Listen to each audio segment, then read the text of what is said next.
Word. I was actually inspired by my goddaughters to start the company. When Rochelle was probably about 5 or 6, she started reading labels and she said to me, "Auntie, what's a blue raspberry?" And I didn't know what to tell her. The truth was, I sat and I thought about it, and there weren't any candies in flavors that she knew, that she could recognize. Where was the June plum candy or the guava candy or the jackfruit candy?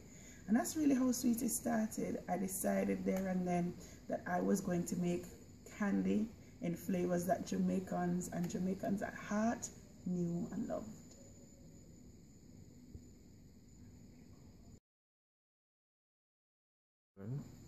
My favorite Jamaican food absolutely has to be sweet potato pudding.